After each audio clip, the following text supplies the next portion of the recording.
Buenas noches, gracias a todos los conectados. Mi nombre es Silvia Rosa Hernández, equipo directivo del CESCA Córdoba. Sean todos bienvenidos a la charla. El tema de hoy es sobre collage y sketch, el proceso creativo desde el concepto de la obra. Nuestro invitado de hoy es el arquitecto Rafael Pertús. Sea bienvenido, arquitecto.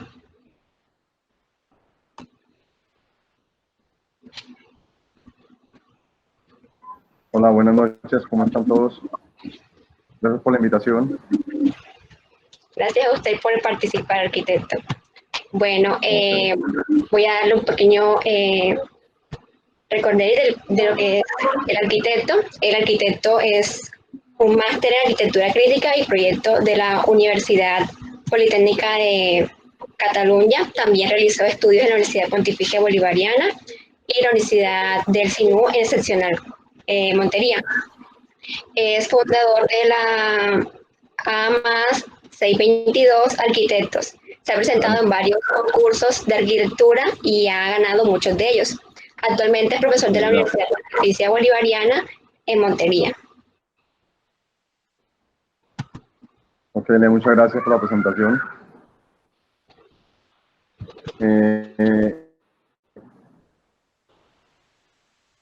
¿Cómo va a ser la temática? ¿Inicio una vez la charla? No, arquitecto, vamos a empezar. Yo le voy a realizar unas preguntas y ya usted puede empezar con la presentación luego de esto. Ok, perfecto. Bueno, yo tengo como inicio... ¿Me pueden ver bien? Sí. ¿Cómo? Sí, claro. ¿Me pueden ver bien? Sí. Sí, Ok. sí. Bueno, yo para empezar la charla he tenido una pregunta que es, ¿cómo relaciona usted el collage y la arquitectura dentro del mismo? ¿Cómo relaciono el collage a la arquitectura? Exactamente. Bueno, yo el collage casi que lo inicio desde que estaba en la universidad, una técnica que aprendí hace rato. Antes le iniciaba como un proceso más como collage. En ese momento no había mucho Photoshop ni mucha tecnología, entonces era más con recortes de proyectos, de ideas. Entonces el collage es base para iniciar realmente los proyectos. Es una idea muy rápida donde puedo representar lo que quiero mostrar a los clientes y el espacio que yo quiero, sin necesidad de llegar a desarrollar un proyecto arquitectónico. Es una idea básica solamente, es un concepto donde uno muestra a partir de recortes de otros proyectos, uno muestra lo que realmente quiere con el cliente, con ciertas superposiciones, ya lo miraremos más adelante, pero es la base para iniciar la idea de un proyecto arquitectónico. ¿Me escucharon bien? Sí, arquitecto. Dentro de esta, ¿cómo se sienten? O sea, existen muchas formas de representar un proyecto en una obra arquitectónica. ¿Cuál es la que usted prefiere? Bueno, realmente a mí me gusta mucho la primera idea. Bueno, los arquitectos somos más dibujantes que escritores, entonces creo que las ideas tenemos que mostrarlas con bocetos o sketches. Es parte de mi enseñanza, como lo aprendí en la escuela o en la universidad, dibujar las ideas a partir de una sensación tridimensional. Entonces, casi que antes del collage, para yo representar lo que yo quiero es casi ver el sitio y con una idea, un boceto en 3 dimensiones, ya uno con eso puede tener una idea clara de lo que uno quiere mostrar o de lo que uno percibe de un lugar. Casi cuando uno va a un lote, la primera percepción es lo principal y hacer un boceto de lo que uno percibe, uno siente, de lo que puede ver en el lugar, esa es la primera sensación. O sea, el boceto, el sketch, es parte principal. Para mí y para los arquitectos. Ya después vienen las tecnologías, lo paramétrico, otros sistemas de 3D, que es como ya para darle como el maquillaje a la obra, ya como para venderlo más, una representación mucho más arquitectónica, ya definitiva. Pero la idea básica para mí, lo importante es el collage. Perdón, es el sketch, sea en servilleta, en una hoja de cuaderno, donde pueda lo hago, es parte importante. Bueno, arquitecto, muchísimas gracias. Ahora sí puede empezar con su presentación. Ok, denle equipo y la monto.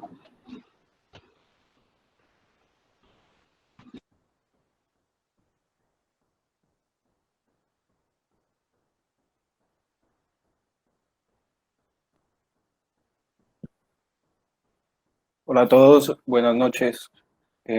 Para recordarles que a partir de esta charla saldrá un concurso a nivel nacional de collage arquitectónico, entonces para que todos estén pendientes de ese concurso que se viene a nivel nacional, para que todos sean partícipes de esto. Y agradecer al arquitecto por hacer parte de esta charla. Tengo permiso para montar la charla que tengo, estoy viendo. Sí. No sé si me deja. Porque no puedo.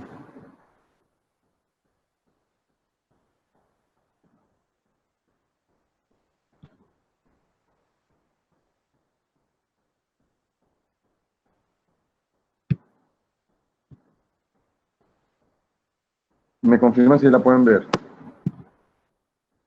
Ya se puede ver. ¿Sí pueden verla? Sí. Ok. ¿Está pasando? ¿Está pasando? ¿Me confirman si pasa la imagen?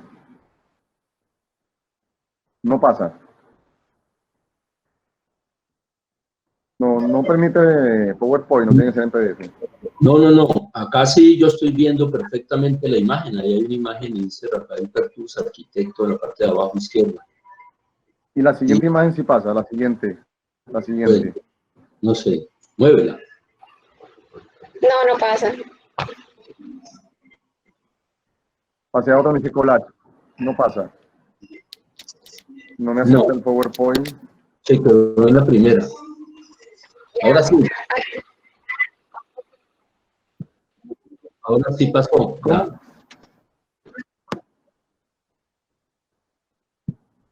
Pero si la puedo ver allá, no. La puedo ver donde ustedes me la monten, sí. Claro, la ve en la pantalla. Dale, pónmela a ver entonces. Si puedes tú ponérmela.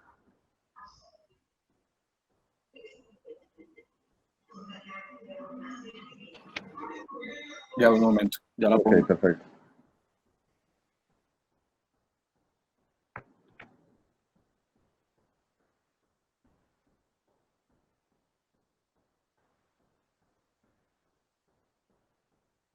Se la quería montar en PowerPoint, pero en PDF la tengo yo. Esa seguro que sí la acepta.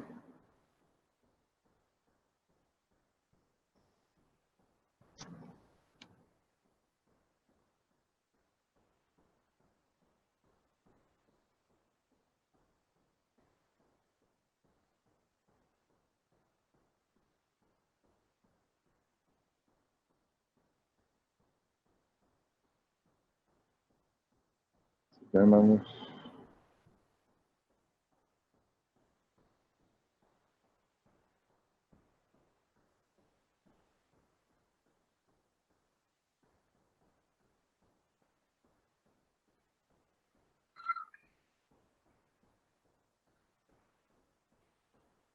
Si quieren, yo a ver si la puedo montar en. Listo, ya Ok. se ve. Sí, ya se ve. Sí. Bueno. No, ok. Listo. Bueno, voy a otra vez buenas noches para todos. Voy a dividir la charla como en cuatro partes. Una va a ser la parte de como unos antecedentes sobre el collage. La segunda sobre el concepto, sobre proyectos en proceso. Una tercera va a ser sobre concursos y la final va a ser sobre la obra construida. Puedes pasar a la siguiente.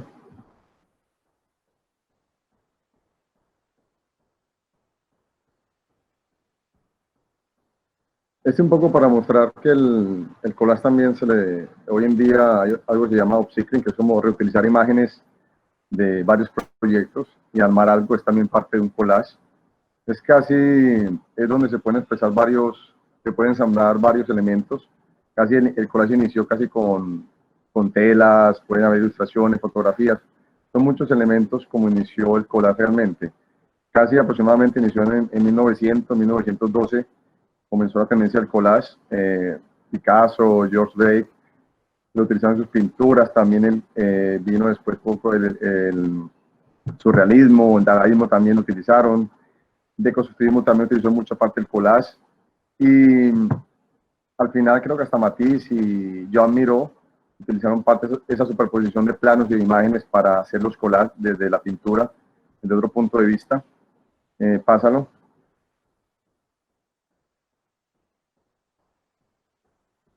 Aquí quiero mostrar un poco lo que hacía Mies entre una perspectiva matemática y la superposición de imágenes. Hay una imagen que es la Guernica de Pablo Picasso, y las otras obras, esculturas, son unas esculturas de Millol, es un escultor catalán, y también de Lembrac. Entonces, puedes pasar a la siguiente. Esa superposición de imágenes que hacía Mies era importante porque era a partir de solamente un punto de fuga con unas líneas de perspectiva matemática, y al poner la Guernica o estos elementos podías casi que recrear lo que él quería. Esta es una imagen para el Museo de una Pequeña Ciudad. Esto es un proyecto que nunca se realizó, un proyecto solamente quedó en proceso, pero fue base para otros proyectos a futuro. Después vino la Galería Nacional de Berlín, pero en este proyecto, por la superposición de imágenes que él hace, recrea un espacio como puede ser. Y además, si tienen en cuenta, si alguien conoce la Guernica o por lo menos sabe sus dimensiones, tiene aproximadamente unos casi 8 metros, 7.36 metros por 3.50 aproximadamente. Entonces ya uno, con saber la escultura y saber las dimensiones de la Guernica, puede saber la proporción del espacio, sin necesidad de poner medidas o saber algo. Ya uno sabe que esa altura, ese pabellón puede tener 8 metros, es un museo. Entonces el collage te ayuda mucho a enfatizar esas ideas. Entonces lo importante para mí es eso. Podemos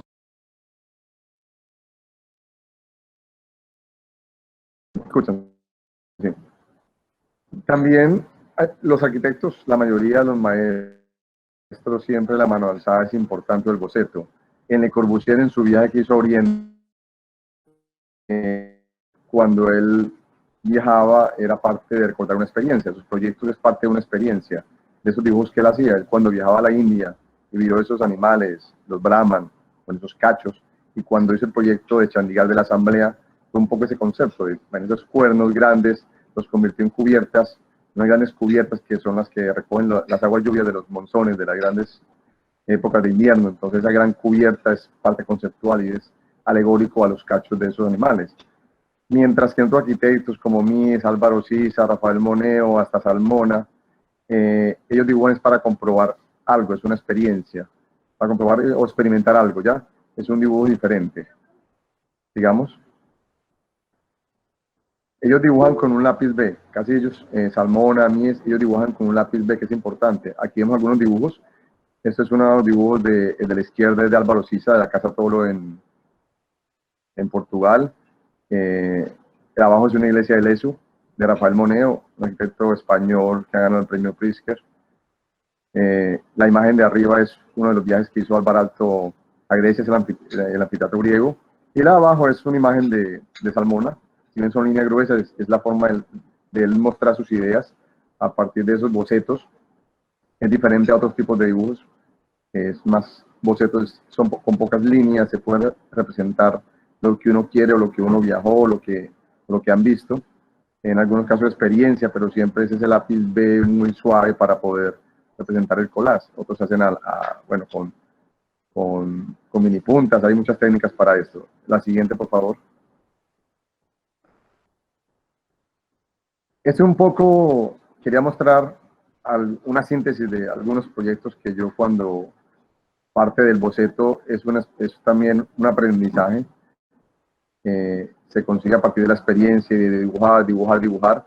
Al final te vuelves un poco más activo en esto, es como algo que es una pasión, el boceto. Entonces, en mis viajes que yo hacía de arquitectura, siempre hacía bocetos de algo que me interesaba, de un detalle. Los de la izquierda son de la Alhambra, donde vemos ese arte mudéjar, el reflejo del agua, todo lo que ha manejado Salmona y ha manejado también Barragán en sus proyectos. El agua es importante. Entonces, otros dibujos de Giza, de lo que es el templo de Fu. A veces algunas de esas cosas de proporciones y de cómo levantar un templo a partir de un recorrido que uno hace ya físicamente en un lugar, eso a veces se vuelve alegórico, y en algunos otros proyectos uno va retomando esas ideas. Arriba es un templo de Huarescuar, esto es en Kamandú, todas las pagodas y esos elementos que son importantes en esas plazas públicas que manejan en Nepal. En la parte central, la otra es una pirámide de los nichos, que son 365 nichos de toda la cultura maya en México. Entonces, en Tajín. Entonces, esos bocetos son importantes en la arquitectura y después se vuelven algo importante en la vida de proyectación de los arquitectos. Y abajo es la Experimental House o Summer House, que queda en una isla de Muratzalo, una de las obras que a mí me encanta de Álvar Alto.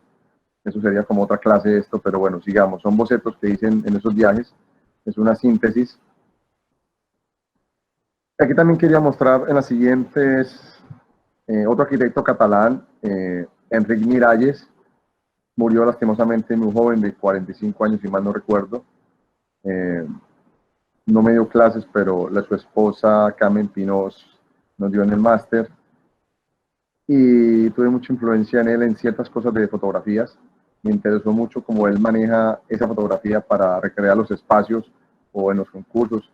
La imagen superior derecha es del interior del Mercado Santa Caterina, un proyecto en Barcelona, cerca de Vía Laietana, donde a partir de esa fotografía él empieza a ampliar el espacio de lo que es el gran mercado, y a partir de una fotografía extensiva y esa fotografía giradas representa todo el diseño de la estructura para mostrar un poco el proyecto. En la abajo es algo importante porque fue un concurso que él estuvo en la Basílica de San Giorgio en Venecia, y cuando estuvo con su hija, y él ahí empezó a recorrer esa plazoleta, esa escalinata de acceso, y él empezó a tomarle fotos a todo lo que ella hacía, ya cómo recorría el espacio, cómo recorría la escalinata, y a partir de ahí nació el proyecto de él con el que ganó el concurso.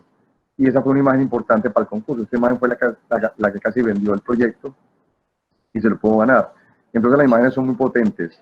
Es casi un imaginario colectivo de alguien que quiere mostrar lo que realmente tiene una vivencia en un lugar específico en cierto momento, o cómo mostrar sus proyectos. Es parte importante. Sigamos. Este es como el segundo que empezamos a ver de dónde partimos, de una idea y un concepto. Podemos seguir, podemos pasar a la siguiente imagen, donde siempre hay unos criterios, hay una idea, hay una zonificación en esas cosas de ideas, pero a partir de esa idea o concepto, nosotros como arquitectos recreamos casi los espacios bidimensional y tridimensionalmente. Es la forma como nosotros los arquitectos reflejamos nuestros pensamientos a partir del dibujo. Los escritores lo hacen a partir de su escritura, nosotros a partir de los dibujos, para poder dar origen a un proyecto arquitectónico, que es lo básico. La arquitectura es muy subjetiva, se puede empezar desde un proyecto, desde una maqueta, se puede un concepto, o sea, no hay realmente una regla para crear un proyecto, hay muchas opciones para eso. Entonces, esta es una de las opciones, no es la definitiva, cada uno escoge cuál es la mejor. Podemos continuar.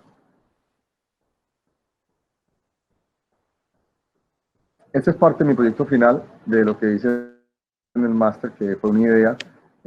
Aquí les muestro como una idea lo que es recorriendo un lugar a partir de un ejercicio que se llama la deriva. Deriva es perderse en un lugar sin tener una claridad hacia dónde va. Es perderse en un sitio y a partir de ese lugar uno empieza a hacer un ejercicio. Y empecé a encontrar que en ese lugar, Calanglada, a una hora de Barcelona, aparecían unos andamios en andamio, y se me ocurrió, y había mucha migración de ecuatorianos, peruanos y colombianos, y se me ocurrió crear una hábitat como temporal para que pudieran aprovecharse esos tipos de andamios. Entonces empecé a crear a partir de un módulo que es el andamio, a partir de un uso, una necesidad, que es la cama, una oficina, un taller o un local, de acuerdo a las necesidades que había en el lugar, apareció una nueva vivienda, una vivienda que parasitaba una fachada que pueda tener una temporalidad de 1 año, 6 meses, y después se quitaba. En ese tiempo podían funcionar esos elementos para que las personas puedan tener una rentabilidad, y así vendí la idea en mi proyecto y funcionó muy bien. Sigamos. Y todo fue a partir de un collage. En ese momento eran collages más que todo con recortes. Sigamos. Igual, esta otra forma también es a partir de un corte fugado. una perspectiva, puedes continuar, una perspectiva matemática, y empieza uno a recrear con imágenes recortadas, nada de Photoshop, recrear con imágenes, y empieza uno a ver cómo es la atmósfera del lugar, de los espacios, puedes continuar.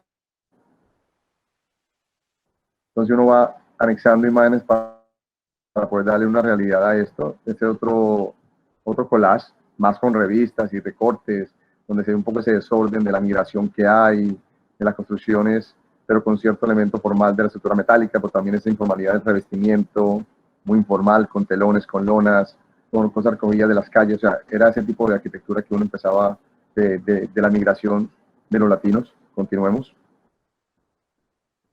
Y, así, y esta otra imagen también es de un espacio, de un lugar casi que de coworking, donde tú puedes tener tu apartamento arriba y puedes tener tu trabajo abajo. Hoy en día eso es lo que va a funcionar con todo esto de la pandemia. Entonces era como adaptar lo que uno recortaba a una perspectiva. Continuemos. Otro concepto también, este es un proyecto que hicimos para el Parque Biblioteca de Montería. Esto fue en el 2009 con la oficina, con hacer 22 arquitectos. Y empezamos a recorrer el lugar y nos encontramos, yo estaba recién llegado casi a Montería en este tiempo, y la iguana era un animal que nos parecía importante en esa ronda y donde estaba localizado el lote. Entonces empezamos a entender también la parte formal y la parte también de la iguana, las otras características también, que es la agilidad, la flexibilidad. Ella es rápida, la forma como se implanta y se para en el lugar.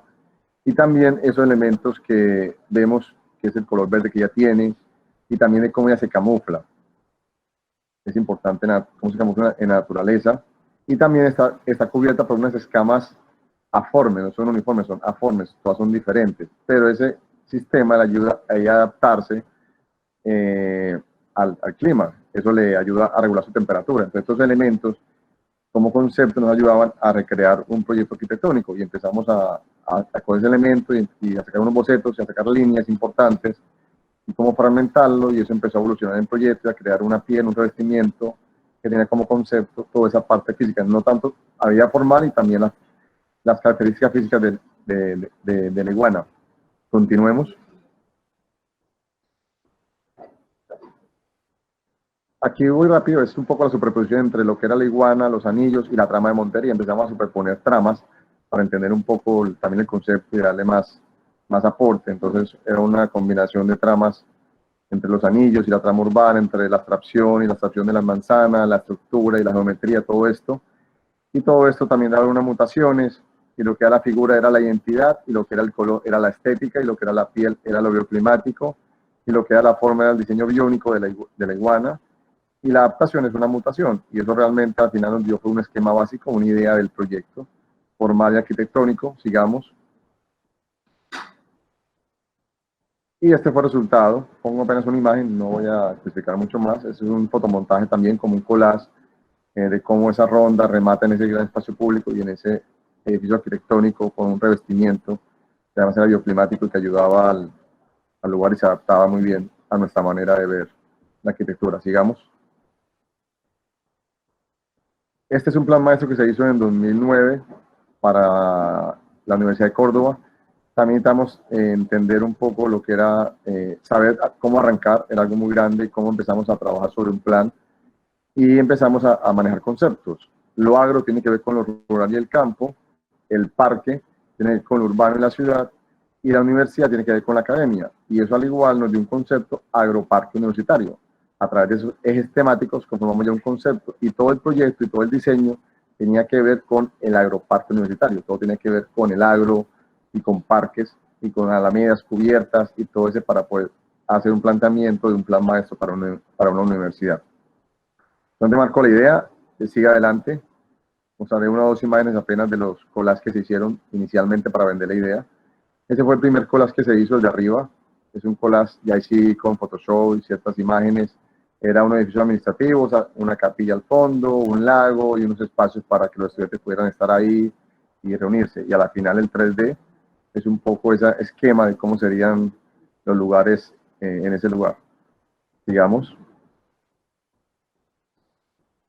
Este fue un proyecto, está todavía en proyecto, es para Ecolagos, para Urrá, donde era un lote pequeño y nos planteaban hacer un camping. Entonces el problema de pronto se puede inundar, entonces creamos unas plataformas en madera, se hizo un collage con ciertas imágenes, las camping, unas zonas de agua, a la final se convirtió el centro en una zona de juego y una zona de plataformas de madera en camping, entonces hay un poco novela cómo se ve ese proceso de la idea a cómo quedó la realidad del 3D.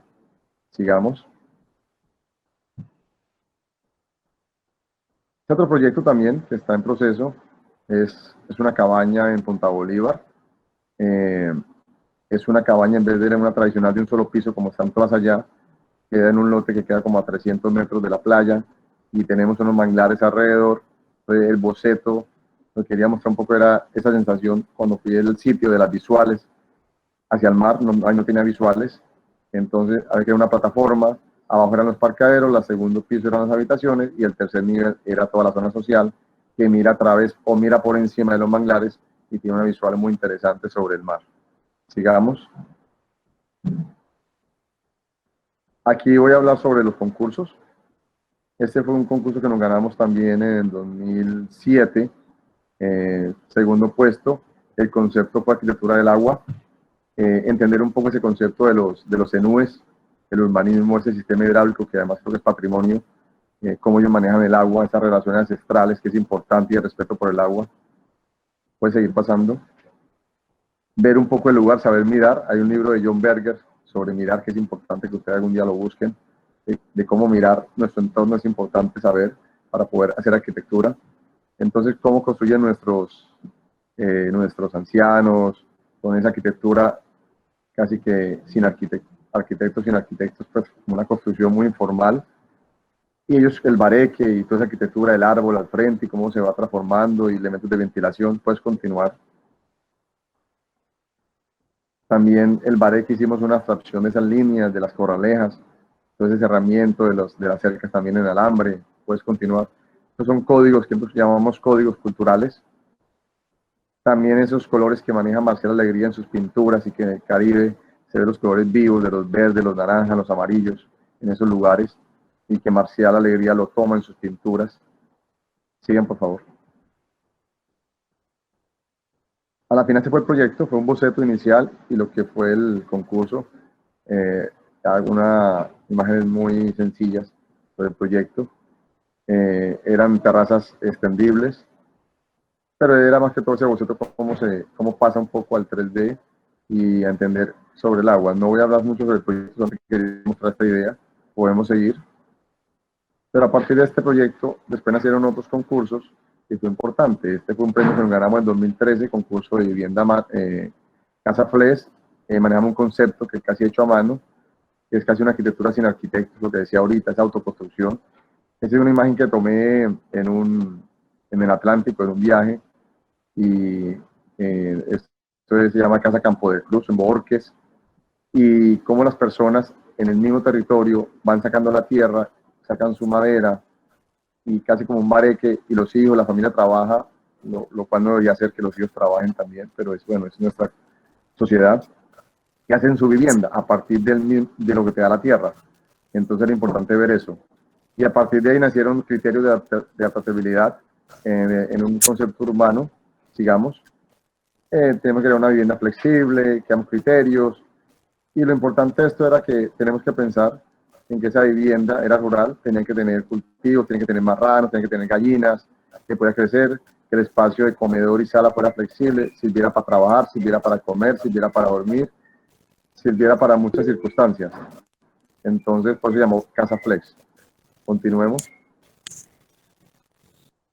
Esta es la imagen, es el 3D, pero casi que al final yo cogí el 3D, lo modifiqué. Creo que esta fue la idea que vendió el concurso, que es como la atmósfera del lugar. Hay que recrear un poco los 3D, no dejarlos tan fríos, meterle esta ambientación del lugar, el marrano, la gallina, el ambiente, personas trabajando.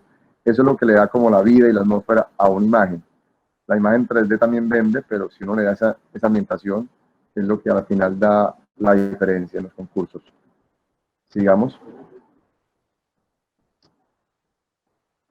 Ese otro concurso también, vivienda dual, era una vivienda en Santa Marta, en Ciénega, y lo que era era dual, era porque había que combinar dos culturas, la cultura de la cultura indígena ahí se me olvidó el nombre de los, bueno, se me pasó ahorita. Era la cultura de los, ¿cómo? De los Kogis, perdón, los Kogis y los antioqueños, esa cultura. Entonces hay que crear una vivienda que combinara la cultura de las pasarelas y esas cubiertas de las casas de los Kogis. Entonces a la final ese boceto fue la primera sensación que hicimos y a la final fue como resultado de esa arquitectura, ese cono o esa pirámide que es una parte formal y a un lado simboliza un poco lo que son los Kogis y también al otro lado simboliza un poco lo que es la cultura antioqueña. Entonces era una fusión de dos culturas. Continuemos. Tenemos en la planta, un poco se ve la terracita esa hacia el lado derecho, que es como la antioqueña, donde pueden cultivar sus matas, y al lado izquierdo es una zona extensible, y la forma piramidal, que es una forma muy estable, y también la vivienda es un elemento donde las zonas húmedas están juntas, y los demás espacios son flexibles. Continuemos. Este fue un concurso de un habitáculo de hidrocolector. Esto fue un concurso con estudiantes de Unicinú, donde también el concepto fue sobre la parte de estructura molecular del agua, y a partir de ahí empezamos a crear una molécula, y esa molécula empezaba a formar un hexágono, y que es la forma más cercana a un círculo, y ahí empezaba ese elemento también a repartirse y a formar varios habitáculos. En alguno era un habitáculo de vida, en otro era un habitáculo de descanso, en otro era un habitáculo de vivienda, en otro era un habitáculo de cultivo. Cada módulo, y se podía crear una fusión, unir esos módulos y crear una vivienda pequeña o una mucho más grande. Continuemos. Podemos ir pasando.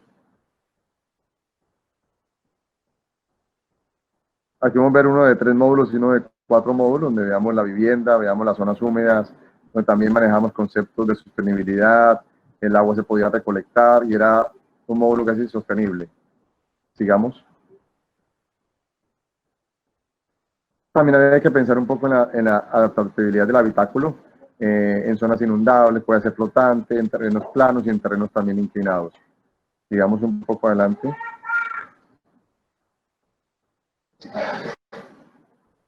Este fue también otro concurso que ganamos también con estudiantes. Es primera vez que se ganaba en la costa.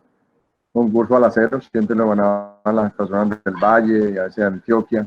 Y no lo ganamos con un centro cultural. Lo que pensamos fue un aro, concepto de un aro que unía el río Sinú, y era un centro cultural. Y ese aro ahí pasaba muchas actividades, mercados, eventos musicales, bueno, pasaba todo. Entonces es un collage donde uno un poco se mostraba cómo era ese lugar. Continuemos. Aquí ya un poco venimos a lo que es la obra construida, ya vemos el proceso, podemos continuar desde el collage al sketch y a la obra construida. Este fue un proyecto que se hizo para Subastas Ciencia Ganadera, acá en Montería, y empezamos a tomar unas fotografías también del ganado, y eso nos dio unas líneas, una geometría, y esa geometría de las reses, de las cabezas, empezaron a formar algo. Sigamos.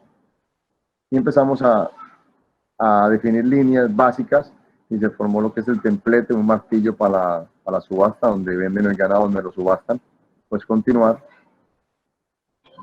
Y al final se formó algo muy simple, que fue una cubierta, casi como en alas de gaviota, donde se formaba un poquito lo que es el martillo. Sigamos.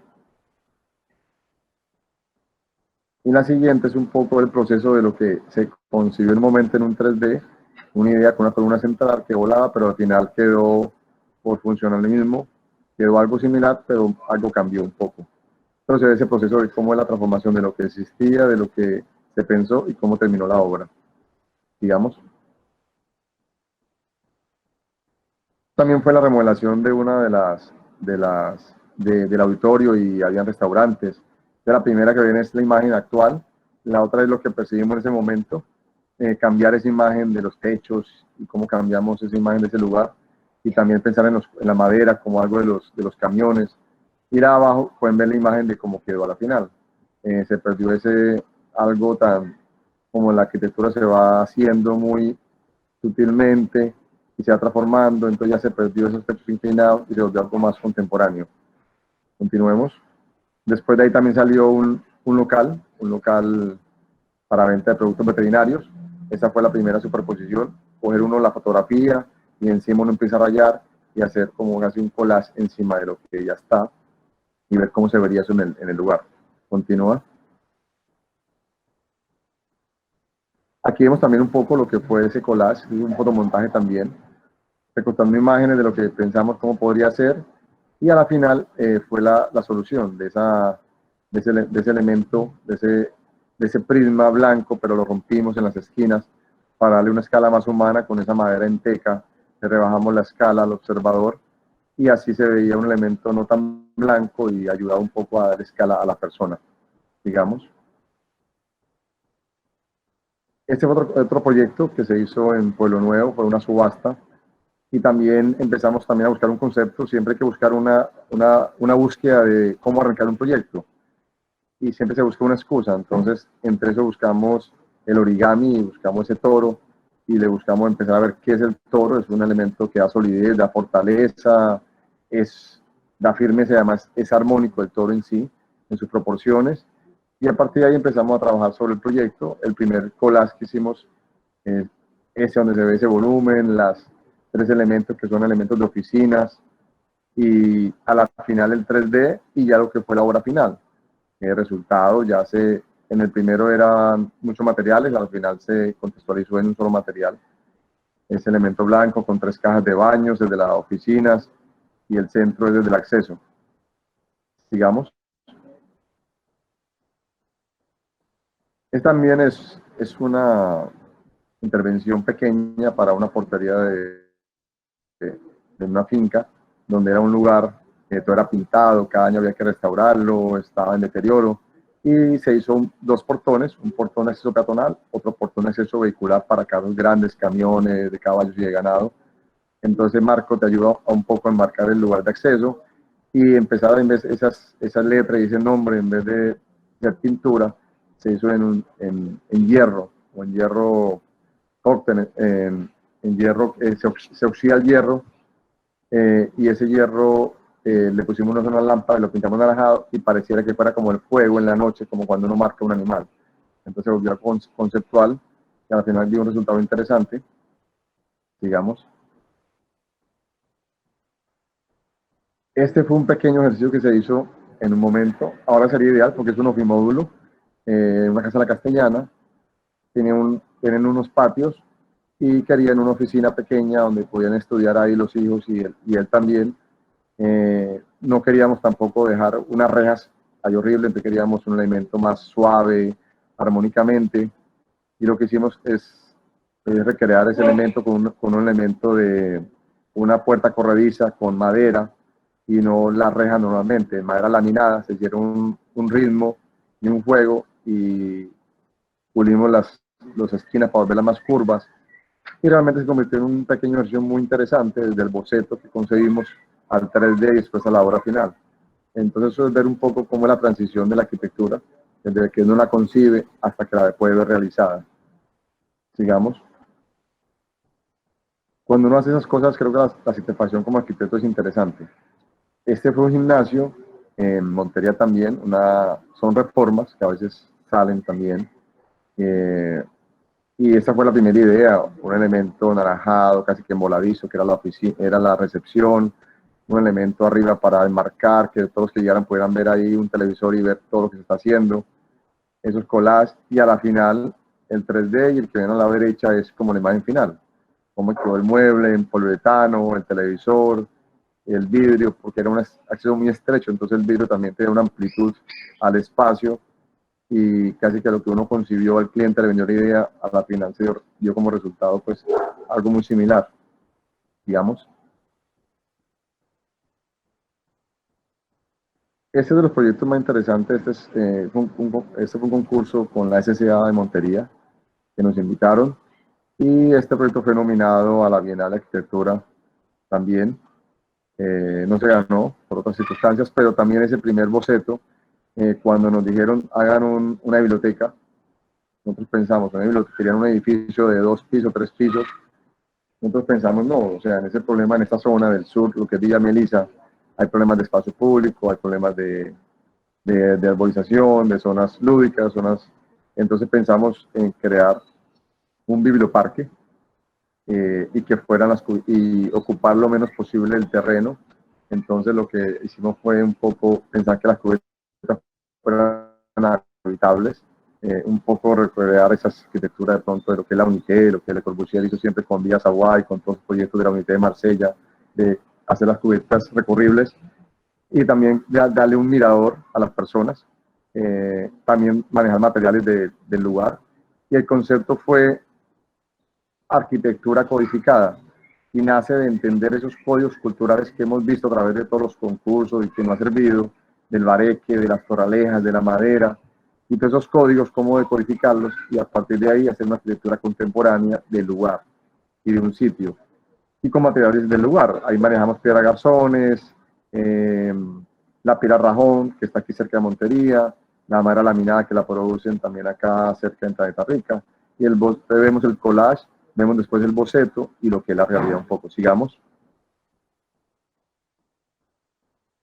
Aquí quería explicarles un poco en esta imagen, un poco ese proceso de cómo es el proceso de la creación del concepto. Ven la infografía también otra vez nos pegamos un poco de los enúes. Entonces, infografía se enúe de las caras, también hasta los mismos tambos de la arquitectura son triangulares, no son cubetas planas. El achote es tiene una forma triangular. Y empezamos a sacar unos esquemas, a meterle unas formas, una función, y vemos todo el proceso de los esquemitas básicos de ese triángulo y cómo a la final empieza a crear un boceto y ese triángulo se convierte al final en el proyecto. En varios triángulos, que uno es la sala general, el otro es el auditorio y el otro es la cafetería con talleres. Y en el proceso van apareciendo muchos bocetos para ver cómo serían los diferentes puntos de vista desde la biblioteca, una maqueta muy volumétrica y a la final van a ver al lado derecho esa imagen aérea del biblioparque o del parque biblioteca. En Medellín se llama parque biblioteca, aquí lo llamamos biblioparque como para darle un nombre diferente y se convirtió casi en una cubierta habitable. Bueno, sigamos. Aquí vemos también un poco esa piel, esa arquitectura del lugar. Es un poco, la fachada es un despliegue, es ver y entender el paisaje, lo que es Sierra Chiquita, cómo en ese paisaje desplegado de la sierra, cómo se ve, también es parte de la fachada del proyecto. Es como imitar las montañas, eso también hacían los mayas, también hacían esas pirámides de Chichén Itzá, también para crear un poco las montañas lejanas que no tenían. El biblioparque también crece mirador y esa topografía artificial también lo hacía Alvar en sus proyectos. En Finlandia no hay topografía, entonces recrea lo que también tenía en Grecia un poco, lo que le había visto en todos los proyectos que él hizo de Tom Hall, de Rovaniemi y Seinat Salo, es también recrear lo que él vivió en sus viajes por Grecia. Era una topografía artificial. Entonces creamos una topografía también, y también eso es un poco, también esas corralejas, en el momento que se está construyendo, también crea ese matiz de esa permeabilidad y ese tamizaje de la iluminación y como si todavía no estuviera construido. Entonces, eso es un poco el concepto donde salió toda la piel y el paisaje, madera laminada, recreando un poco las corralejas del lugar, digamos. Entonces, son códigos que realmente están encriptados en nuestra arquitectura, pero a la final los desciframos y por eso se llama arquitectura codificada. Ahí vemos un poco el proceso inicial de un boceto, del espacio de la zona de juegos, de chorros, el 3D, y a la final vemos esa obra ya terminada. Entonces, casi que esos conceptos que se proponen es un poco reinterpretar los códigos culturales y los materiales lo más humanamente posible. Algo también que dice Alvar Aalto es que la arquitectura moderna no significa el uso de nuevos materiales, sino utilizar los materiales existentes en una forma mucho más humana. Entonces, lo que utilizamos fue los materiales que teníamos cercanos y cómo hacerlos posibles para crear una arquitectura contemporánea del lugar. Sigamos.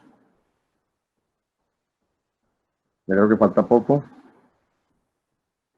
Este fue otro proyecto, un concurso para la Fundación Cerro Matoso, y fue también un centro cultural.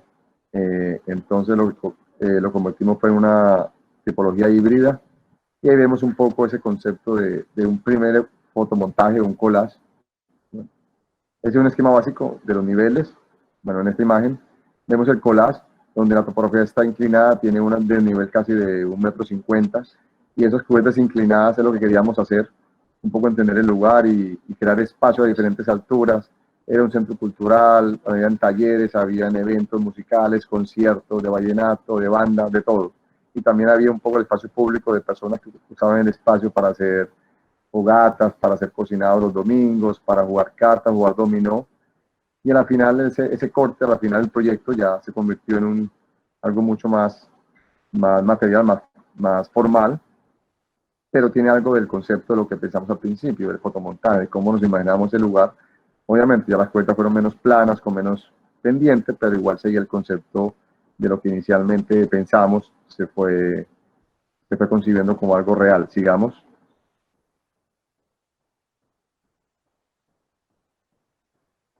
Ahí vemos también un poco ese collage, ese sketch.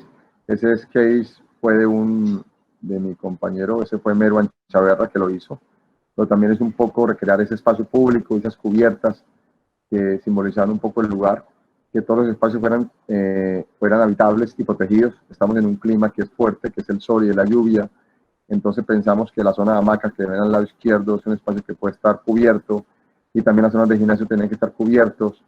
Entonces pensamos en llantas, reciclar llantas. Entonces se pensaron en muchas cosas de espacio público, y ese fue el primer boceto, y como en realidad fue un poco, aunque después se hizo por etapas, no fue un proyecto que se pensó en una sola etapa, pero después tocó dividirlo ya por los problemas de presupuesto de las alcaldías o de las fundaciones. Sigamos.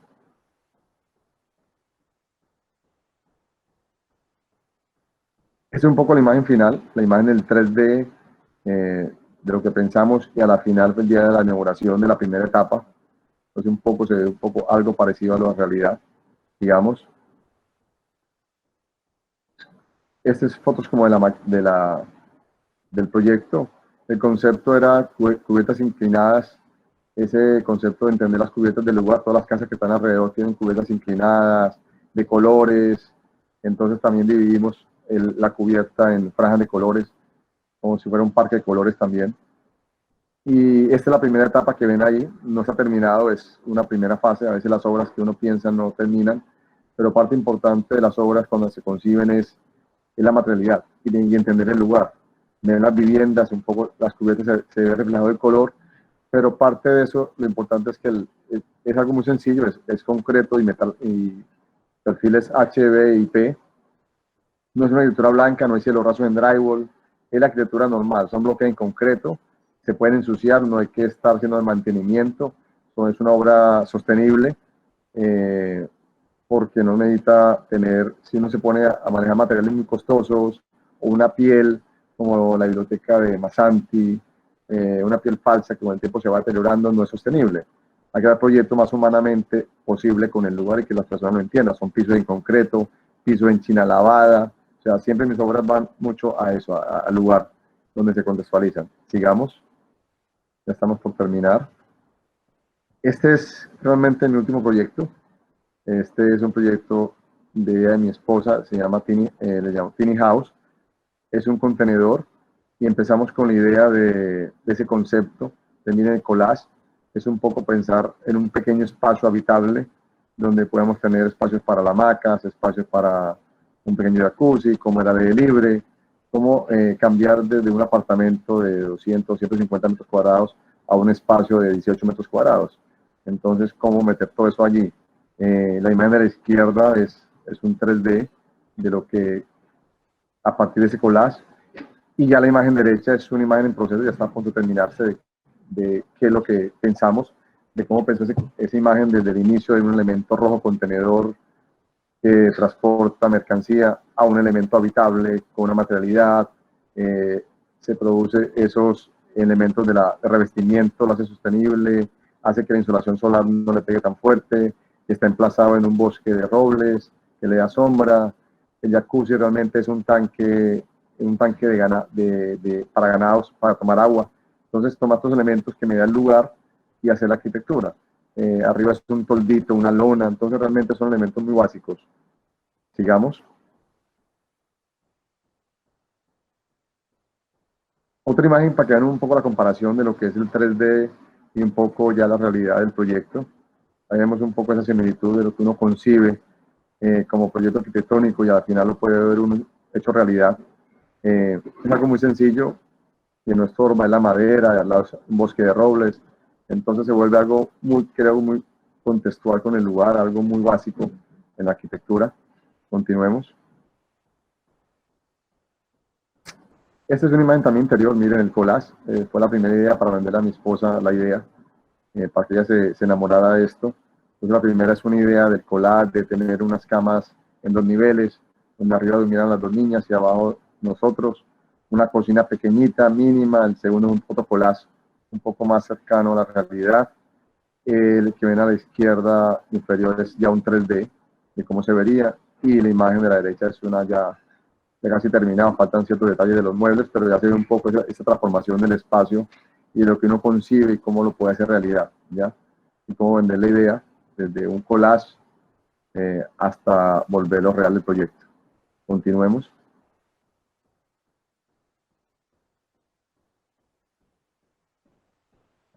Esto es, no lo voy a leer, pero es un texto de Enrique Miralles, donde reflexiona sobre el sentido del dibujo, que es importante. El papel está en blanco y uno tiene un papel en blanco casi que da miedo, no tiene sentido, pero cuando uno empieza a rayar o a hacer algunos rayones, empezamos a establecer unas reglas en el dibujo y eso nos va dando unas ideas. El papel en blanco no dice nada, pero cuando uno lo raya, es diferente al computador. El computador es muy lento, pero la mano alzada es mucho más directo el sentido que tiene del cerebro con la mano al papel, mientras que el computador trazar una línea a otra es complicado.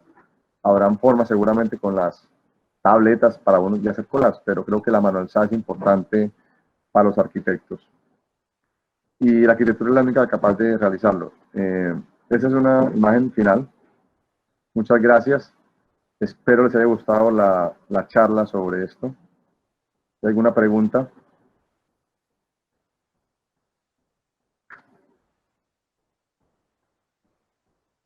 Ya vuelvo yo. Tenía el micrófono apagado. Bueno, en este momento se abre un espacio para todos. Si alguno tiene alguna pregunta, alguna duda, alguna sugerencia, no sé, alguna cosa que quiera comentar, este es el momento para hacerlo. Todos pueden participar. Aquí Orlando Augusto Hoyos Hernández. ¿Cómo es ese proceso en el cual toca defender el concepto inicial frente a los cambios que va teniendo la obra en la realidad? Me repito la pregunta un segundo, que se escuchó con interferencia. Ya. ¿Cómo es ese proceso en el cual toca defender el concepto inicial frente a los cambios que va teniendo la obra en la realidad? Ok, bueno, ese proceso de defender las ideas muchas veces con el cliente no es fácil. A veces está el ego que tenemos como arquitectos, pero a veces tenemos que dejar ese ego un poco al lado. O sea, hay que llegar a un equilibrio.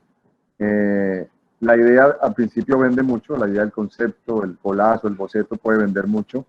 El cliente queda, pero cuando ya que se pide un presupuesto o algo, hay que llevarlo a realidad. Entonces, en ese sentido, hay que tener cuando uno tiene ya una idea del concepto, de la idea, de cómo va a ser el proyecto, hay que tener una idea clara casi que de cómo va a ser construido eso. Tener casi que esa parte de los detalles. Los detalles en la arquitectura es importante y cómo pensar a futuro. Y nosotros arquitectos tenemos la capacidad de pensar todo en 3 dimensiones. En mi caso yo pienso siempre cómo va a ser la materialidad. Entonces hay que pensar en qué presupuesto. Cuando él te dice, bueno, hay tanto dinero, ahí es cuando tú empiezas a racionalizar. Y llega un punto que toma la decisión, bueno, o rebajo en esto, o empiezo a venderle la idea, o le hago otros fotomontajes, o ya llego al punto en que tengo que hacer ya un 3D para poder vender la idea, para que el cliente realmente se enamore del proyecto. Pero entonces ahí es un poco ese dilema entre el ego que uno tiene como arquitecto y el cliente. Entonces esa ambivalencia no es fácil. Pero lo ideal es tener un concepto claro. Cuando tienes un concepto claro y una idea clara, el cliente la toma fácilmente. Ya, si tienes dudas sobre eso y no vendes tu idea, fácilmente no lo vas a construir. Orlando también pregunta, ¿hasta qué punto no hay que dejar que la defensa del concepto se vuelva un capricho en la obra? Yo creo que no hay que dejarlo que se vuelva un capricho cuando se vuelva algo iconográfico. La arquitectura no puede ser tan iconográfica como cierta, estamos, por ejemplo, no quiero, pero hay proyectos de arquitectura que se van mucho más a la parte formal y se pierde un poco esa parte funcional y el proyecto y en sí, o sea, me refiero a que el miedo es que, por decir algo, a mí de la arquitectura, por decir algo, de los arquitectos que han ganado el premio Pritzker, por decir, está los grupos catalanes, RCR. Entonces, ellos lo que han hecho es un poco una arquitectura muy, muy sencilla, muy tradicional. No es tan monumental. No es tan monumental. Cuando un proyecto se vuelve demasiado iconográfico, demasiado formal, creo que ahí es donde caes en el problema, ¿ya? El concepto, en mi caso, lo estamos llevando hasta cierto punto, hasta cierto límite que sea construible, ¿ya? Entonces, no puedes perder la idea de tu proyecto. O sea, el concepto en sí es importante hasta cierta forma en que lo puedas construir y que sea realmente accesible a tu cliente económicamente. Cuando eso se vuelve insostenible y no puedas construirlo, ahí el concepto pierde forma y ya pierde calidad, ya ahí se pierde la idea. Pues se vuelve demasiado costoso. Yo iba a hacer una pregunta y creo que se relaciona mucho con eso, de que, o sea, creo que hay un problema en Colombia en general y en la arquitectura que se realiza, de que muchas veces nos vamos hacia esa formalidad y no hacia la funcionalidad de la obra, del proyecto. Entonces, ¿qué es lo que le hace falta a la arquitectura colombiana para identificarse, para que sea un exponente para el mundo?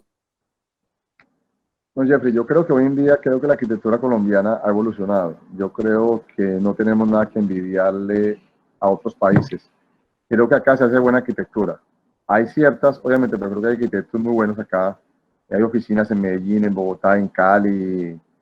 Ahí Samuel, está Josi, están Plan de Arquitectos, están varios, o sea, Opus. Hay muchas oficinas realmente. Yo creo que no tenemos nada que envidiarle a la arquitectura de afuera. Creo que si nosotros pensamos y entendemos un poco nuestro contexto, sabemos mirar qué pasa en nuestras ciudades, en nuestras poblaciones, cómo construyen las personas, de ahí pueden hacer una arquitectura del lugar. Si entendemos el lugar, es fácil entender sin necesidad de buscar otra arquitectura en otro lugar. O sea, los referentes que buscamos en Europa, en otros lugares, y empezamos a imitar eso y a traerlo acá, no va a funcionar.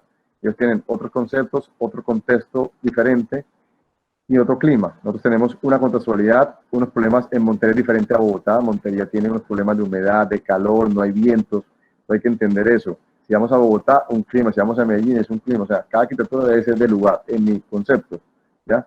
Hay que ser adaptativo. O sea, es una arquitectura, por decir algo, en muchos de mis proyectos que he manejado con mis socios, que han sido varios, es una arquitectura colaborativa. Muchas veces casi es parte y también participativa. Coja a los niños del lugar y que ellos también me den ideas. O sea, si tú trabajas con las comunidades también, por decir, hay un ejercicio que lo empecé a hacer con Jairo Torralbo, que es de imaginarios, entonces fue muy interesante y después lo apliqué en otros proyectos. Esos imaginarios de los niños o talleres de imaginarios, que ellos se imaginen cómo hacer su espacio a futuro, no tú traer una plaza fría a un lugar. Tienes que entender las personas cómo usan los espacios o ellos cómo se lo imaginan y tú formalizarlo solamente. Tú eres como un intermediador entre lo que ellos quieren y tú se lo formalizas y se lo haces realizable. Entonces, si yo quiero, mi ego va primero y pongo mi ego y lo que yo quiero hacer es una plaza porque lo vi en tal parte y así lo hago, tu arquitectura va a fracasar. Tienes que entender el lugar y las personas. Participativo es parte de entender el lugar. Eso es creo que lo básico. Me gustó esa respuesta y a partir de eso creo que se genera otra pregunta que es, una parte fundamental del trabajo del arquitecto es trabajar en sociedad, en comunidad, porque muchas veces tratamos de resolver esas problemáticas de la comunidad y es a lo que se aspira. Entonces, ese trabajo con la comunidad, ¿cómo lo podemos llevar a la academia? Que digamos, eso es algo que hace un poco de falta en la academia y cómo podemos llevarlo para así mejorar al arquitecto y de una vez ir vinculándolo a la comunidad y de entender y aterrizar un poco más la arquitectura, hacerla más funcional. Sí, claro, yo creo que es parte que los mismos profesores, bueno, soy docente en las universidades y parte de lo que hago es también aplicar con los estudiantes eso. intento enseñarles esos conceptos de arquitectura participativa y que ellos por lo menos en algunos casos, ahora es complicado, pero en los momentos de talleres les digo en los ejercicios que pueden hablar con las personas, hacer ejercicios, que ellos hablen con las personas para ver cómo quieren los espacios. Ese ejercicio desde imaginario, de tú poner a unos niños a dibujar un espacio, una casita o cómo ellos se imaginan los espacios, es importante. Eso es lo mismo que uno lo hace en la realidad, es hacerlo con los estudiantes. Ellos pueden hacer lo mismo, el mismo ejercicio. Con estudiantes he hecho algunos ejercicios también con Merwan, hicimos un ejercicio también que es coger y traer una vivienda, o sea, de este chileno, de Aravena, de Alejandro Aravena, la hicimos en la sala de la OPB a escala real, y tú la puedes habitar y puedes entender cómo es un baño, cómo es una habitación, y para una vivienda mínima.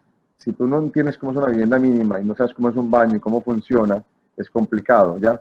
Entonces, lo mismo, hacer ejercicios con tus estudiantes. A otro ejercicio que por decirse también, se llama citas ciegas. Después a los chicos ponerle, se le tapan los ojos y los sentidos, el compañero empieza a recorrer los espacios, o sales a la ciudad, recorre la ciudad con ellos a ciegas y empiezas a experimentar sonidos diferentes. Sientes el sol, te vas por una calle, bueno, aquí todo el día fue sol y sol y sol, aquí sentí sombra.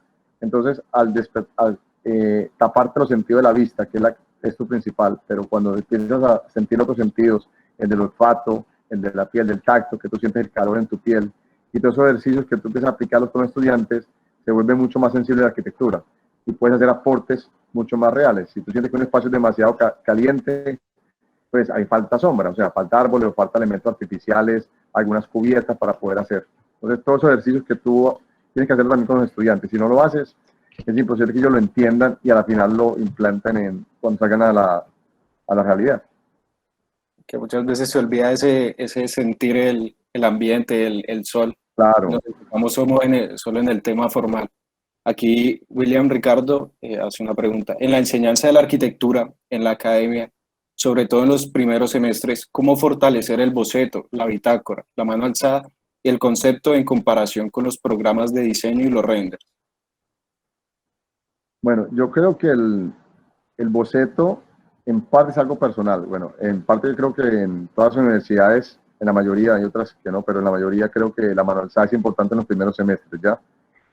Dibujas con reglas, a veces a mano alzada, y después empieza la técnica del AutoCAD. Pero creo que la universidad, la mano alzada es importante para el arquitecto, hay que afianzarlo. Y aparte de eso, es que el mismo estudiante, algunos tienen las capacidades, otros no. Pero creo que la capacidad de pronto de aprender a hacer sketch es la práctica. Si tú lo practicas todos los días, yo parte del boceto, pues hay muchos son muy abstractos, hay unos mucho más, es diferente al de otros arquitectos, ya que son mucho más realistas, el mío es con pocas líneas. Y eso lo aprendí haciéndolo cada día. O sea, en mis viajes de arquitectura que hacía, en todos mis viajes que hice, siempre hacía bocetos. O sea, tenía mi cámara para tomar fotografías, pero también tomaba el tiempo de sentarme y dibujar los edificios, y dibujar ciertas cosas que me interesaban desde ciertos puntos de vista. Entonces, cuando tú empiezas a practicar la mano alzada, la empiezas a tener mucho más clara. O sea, no es algo que hay algunos que son genios y la pueden nacer de principio, pero si tú lo practicas cada día y durante años, te puedes convertir en algo interesante. Porque para los arquitectos el 3D, o sea, tenemos la capacidad diferente a los clientes o a las personas normales, que podemos pensar tridimensionalmente. Si tú pones a un niño a dibujar, es como Marcial Alegría, él no piensa en 3 dimensiones, tiene una forma diferente de mostrar sus cuadros. Pero tú como arquitecto tienes capacidad de pensar en 3 dimensiones. Entonces, si tú practicas los bocetos, que sales, ves un edificio y lo haces todos los días, vas afianzando eso. Entonces, también depende de ti. No todo puede ser la universidad. No puedes esperar que la universidad le dé todo. La universidad te da ciertos lineamientos, te da ciertas ayudas, pero ustedes también como algo, además que ahora con el sistema de esto de virtualidad, casi que el autoaprendizaje. Entonces, tienes que ahora más que todo aprender a dibujar. Y parte de eso es la práctica más que todo. No sé, ¿alguien más tiene una pregunta? Ramón Borre. No he detectado el listado de necesidades que está requiriendo la obra y tampoco la orientación que tocaría darle a los espacios por ventilación y asoleamiento, y posterior a esto trabajar la volumetría acorde al lugar, etcétera, y mirando la infraestructura. No sé si es un comentario. Ramón, no sé si quieres Sí, sí, comentar. es como un comentario. Sí, es como un comentario. Sí. No sé si Ramón quiera como hablar un poquito más del tema o aclararnos. Bueno, aquí en cierto sentido no hablé mucho más del proyecto, aquí más me dediqué más a mostrar un poco los bocetos y todo, porque si uno se pone a hablar sobre cada proyecto y sobre la incidencia y el asolamiento, pues me demoraría. Por decir, en el último proyecto, el del contenedor, está ubicado en cierto sentido, o sea, está ubicado, realmente lo ubiqué dentro de un bosque de robles. Me tocó meterlo con una grúa especial para poder ubicarlo donde yo quería. No fue fácil, porque había que meterlo porque era un lugar de sombra ya. Si lo pongo en un lugar de sol, no funcionaba muy bien. Lo ubiqué realmente en un lugar, en el sentido de las caras más cortas hacia el poniente y naciente y las caras más anchas hacia la norte y sur. Y eso me ha funcionado muy bien. Y además hice un recubrimiento en teca para que el sol no pegue sobre eso, y por dentro también le puse un aislamiento en un poliuretano para aislarlo también del sol para que no pase, y después viene el drywall. Entonces, en cierto sentido sí tiene el asolamiento ideal el módulo. O sea, todo siempre se ubica de acuerdo al asolamiento. Creo que la bioclimática es algo que no, creo que no debe ser una especialidad, es algo que siempre tenemos que tener en cuenta los arquitectos. Todo eso, o sea, no es que vamos a estudiar bioclimática, sí hay una especialidad, pero hay que tener siempre eso en cuenta en los proyectos. El asolamiento, los vientos, la zonificación, las necesidades, bueno, eso es parte importante. Eso sería como otra charla independiente a esto. Sí, sí, pero es necesario. Y sí, creo que es clarísimo el tema de que es algo fundamental en el arquitecto, el tema Sí, de claro. las determinantes, eso es, y que se liga al hecho de que muchas veces no tomamos eso en cuenta, sino nos vamos directamente a lo formal, al concepto, a hacer algo muy bonito, pero no funcional. Claro está, sí, no, siempre creo que lo funcional siempre es importante, o sea, que todo esté bien ubicado. Si uno se puede hablar, o sea, si uno mira a los maestros, yo estudio mucho a los maestros, o sea, Álvaro Alto, a mí, Wright, y Álvaro Alto de los que me encanta, y si usted ve en la casa de Murat Salo, está ubicada realmente, eso es una clase aparte, pero está ubicada realmente, Álvaro Alto lo ubicó en un sitio estratégico donde entran los vientos, donde el patio se cierra realmente a lo que no quiere ver, y él abre esa abertura realmente, los que la conozcan, se abre a los lagos, o sea, hace una abertura al lago, donde crea ese fuego en la mitad como un punto de reunión en el centro. Entonces, y la mirada siempre enfoca a lo que él abre, y abre hacia el lago. Es importante en eso es también, él toma en cuenta un cuadro de Schinkel también, que se llama En la Roca, donde estás en una cueva y lo que mira realmente es el paisaje. Y en la casa de Murat Salo también lo que mira es él te enmarca en un cuadro el paisaje, es parte. Lo mismo lo hace Le Corbusier también en Villa Savoie, cuando subes la rampa y llegas al último, a la terraza, te enmarca el paisaje del pueblo. Entonces, todo es parte de la arquitectura. Esas son otras clases independientes más que se alargaría uno mucho, pero bueno, el contexto es importante en eso. Sí, claro que sí. No sé si alguien más tenga alguna duda, alguna pregunta. Dice Jairo Torral. Buenas noches, Rafa. ¿Identificas diferencias entre el boceto para el arquitecto y el boceto para el cliente? Creo que sí. Creo que puede haber una diferencia a veces. A veces hay bocetos que yo lo hago más para mí, más como una pasión. De cuando veo un edificio que me encanta o estoy viajando, lo hago.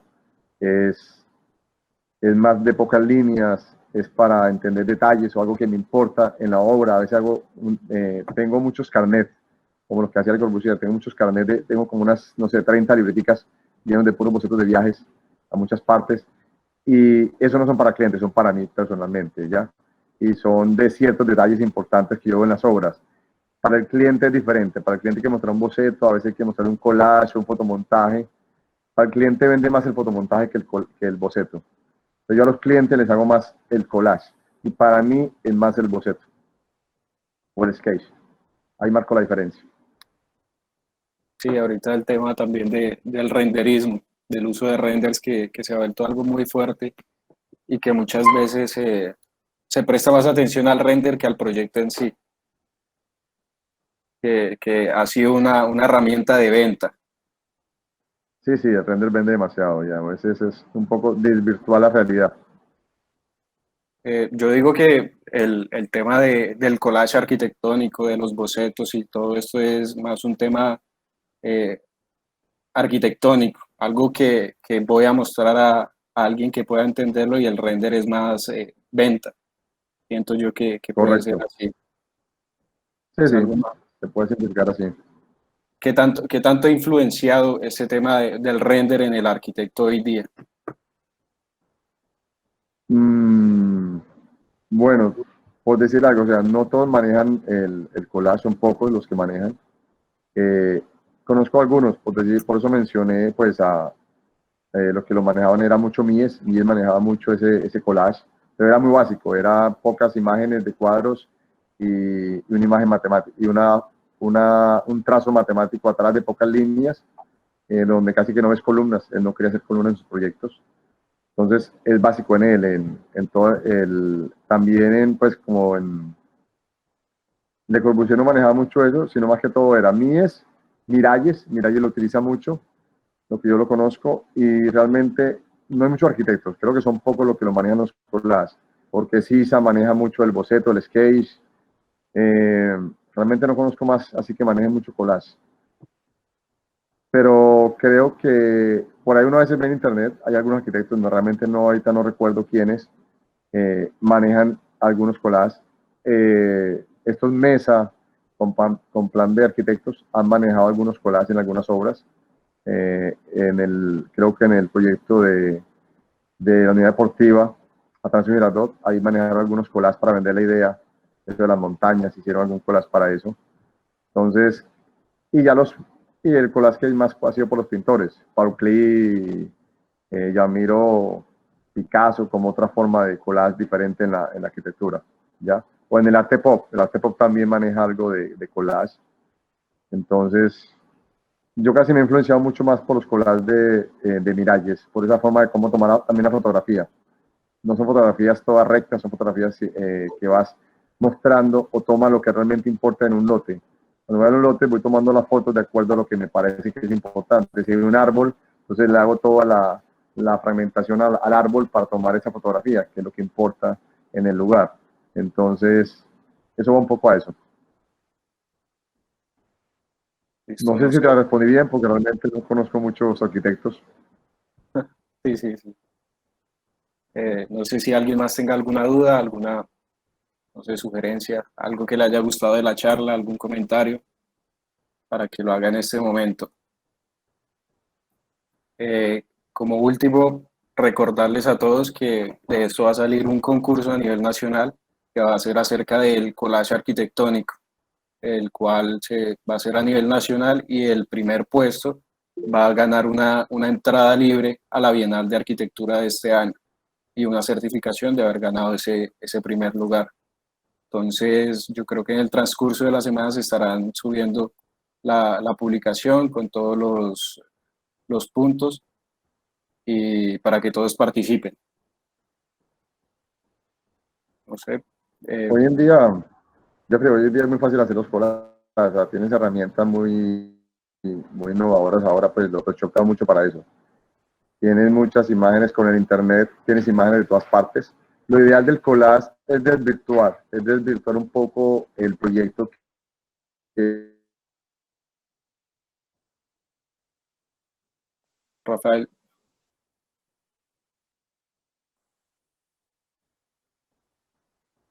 ¿me escuchas, Jeffrey? sí, ya, se ha trabado un momento la imagen, pero ya. ¿No escuchas? Ah, ok. No, lo que decía era un poco que el collage hoy en día, lo básico es que desvirtúes un poco de dónde tomas el recorte de la imagen, ¿ya? Si pones algo muy realista de lo que estás copiando el edificio de alguien para mostrar lo tuyo, creo que ahí ya no se vuelve un collage, se vuelve una copia de la obra. Lo ideal es que tú desvirtúes la parte de la imagen que estás copiando para tú hacer un imaginario de tu proyecto, ¿listo? Creo que eso es lo importante del collage. Claro, un dato importante. ¿Qué recomendaciones hay así como al momento de hacer un collage, como ese punto importante? Ya mencionabas ese de desvirtuar un poco las imágenes. ¿Qué Exacto, eso otros, es parte qué, importante, desvirtuarla. qué otros Lo puntos otro hay? es, sí, lo otro es tener una idea clara, o sea, qué es lo que quieres hacer, ¿ya? tener también un punto de vista, tener una base, un fondo, por lo menos hay collages que puedes tener una fotografía de un lugar, si es exterior, es tener una foto del lugar para poder hacer el collage y sea mucho más real con los puntos de fuga. Cuando es interior también es lo mismo, tener una fotografía, pero también hay collage que no necesitas tener fondos, sino solamente imágenes superpuestas. Puedes superponer imágenes solamente con tamaños y con personas a diferente escala, no solamente una línea horizonte del punto de vista del observador, y sobre eso vas jugando las imágenes y vas creando planos diferentes. Y también es una forma de collage muy básico.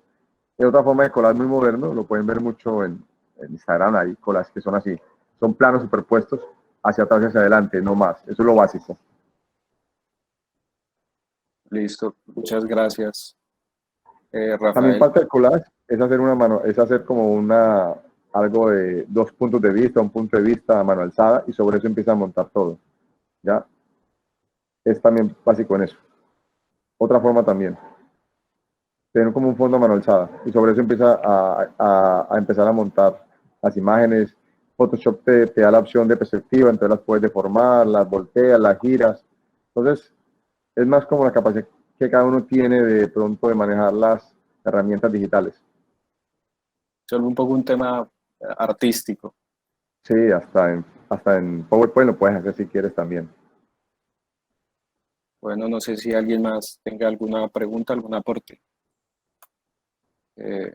Aquí Silvia Mendoza, la directora de la regional de la SCA Córdoba, dice: celebramos como SCA Córdoba la fuerza con que se reactiva la actividad del CESCA en nuestra regional. Con esta conferencia de Rafael Pertusa, miembro de nuestra junta directiva, celebramos. Felicitamos a ustedes y a la academia. Muchas gracias, Silvia, por ese apoyo. Y recordarles a todos que se van a venir más actividades. Estamos haciendo estas charlas cada 2 semanas, entonces estar muy atentos de toda esa programación. Entonces, no siendo más, muchas gracias, Rafael, por este tiempo, por esos grandes aportes, y todos pendientes del concurso que se viene.